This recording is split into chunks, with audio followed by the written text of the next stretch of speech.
So, any other question, please? It's a short question, huh? How do you regard other major religions? Do you believe in the equality of religions? In what? Do you believe in the equality of religions? Inequality? Yeah. Equality. Equality. Inequality? Equality. Equality? Equality. Of religions? Are good Christian, Jews, Hindu, etc. equal spiritually to good believers? The Holy Quran is a book of absolute wisdom, you know. It speaks of every such thing. It's such profound wisdom that every man should be convinced of it. It's not necessary for a Muslim only to be convinced of the truth of the Quran. The Holy Quran is for all mankind and speaks of basic, essential human wisdom, the human faculties of reasoning. And in this issue, the Holy Quran has taken exactly the same view. It says, first of all, the Holy Quran declares that everybody has a right to believe in what he does, and everybody has a right to believe in the beauty of his own views. And this is how God has made things. وَكَذَلِكَ زَيَّنَّا لِكُلِّ أُمَّةٍ عَمَلَهُمْ ثُمَّ إِلَىٰ رَبِّهِمْ مَرْجِعُهُمْ فَيُنَبِّئُهُمْ بِمَا كَانُوا يَعْمَلُونَ. This is how Allah has made to appear beautiful everybody's deeds. And man cannot decide here on earth. The final decision will be taken at the day of after death, at the day of judgment. So this principle takes away the right of passing judgments as if we were gods here on earth. You can have your view, you can think somebody is that, but it is not necessary that your judgment is true. Only Allah knows best. After this principle, you do not have a right even to physically oppose or abuse the idolaters who believe in, imaginary gods. Because this verse deals exactly with that situation. The Holy Quran admonishes us, وَلَا تَسُبُّوا الَّذِينَ يَدْعُونَ مِن دُونِ اللَّهِ.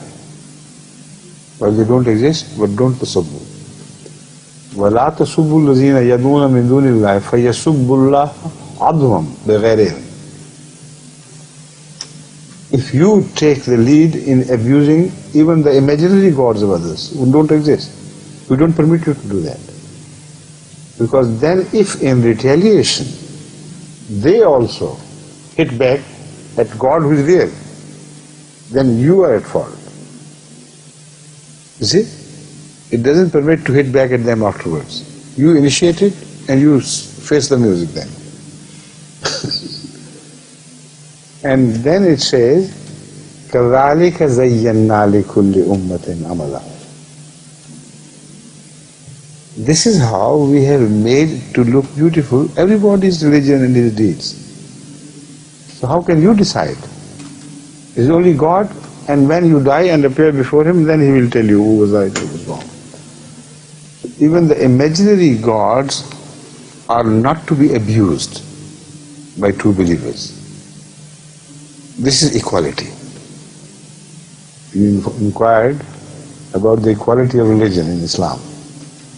Islam, in principle, treats religions at par with each other in mutual relationship and mutual attitudes. But it does not mean that Islam believes in the truth of every religion, even if they are distorted. They are two different things. Equality is only a matter of principle. If one man is given the right of disagreeing with others, the other has a right to disagree with him. That is equality. If anyone has a right to disagree and also to hit back at the person under the plea that because I am right and you are wrong, so I can hit you, then the same right will be exercised by him if there is any equality in the human affairs. Then the chaos will begin. So it is a matter of principles with Islam that it prevents you from mistreating people whom you know to be wrong, whom Allah tells you they are wrong. Still you have no right to mistreat them, because then they can also use the same right of mistreating you.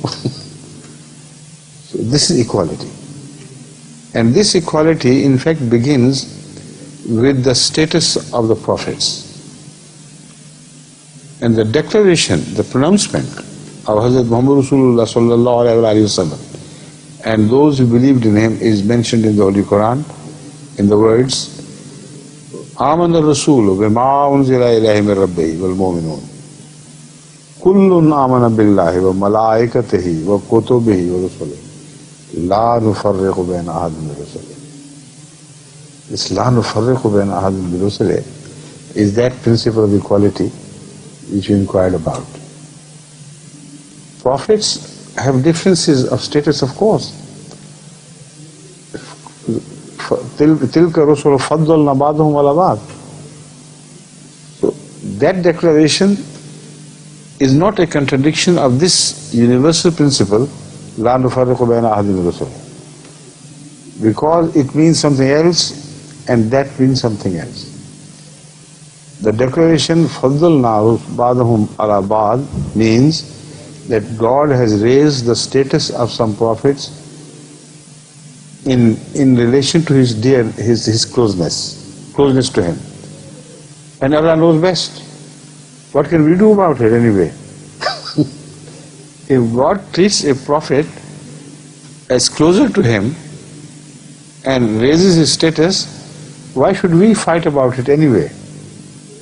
And he has a right to do it and doesn't create any equality at all, because God decides with justice. And if the justice requires that somebody should be specially treated, then he would be specially treated. But this verse is from the human vantage point, as we see prophets, and as we differentiate between their right to be obeyed. Now when it comes to the right to be obeyed, then all prophets have equal right to be obeyed. No difference whatsoever. Adam possessed the same right as was possessed by Abraham and Moses and other prophets after him or before them. So this right to obey is mentioned immediately after this. وَقَالُوا سَمَعْنَا وَأَطَعْنَا غُفْرَانَكَ رَبَّنَا وَإِلَيْكَ الْمَصِيرُ. So that equality relates to their right to be obeyed. So for every prophet, God has guaranteed this right.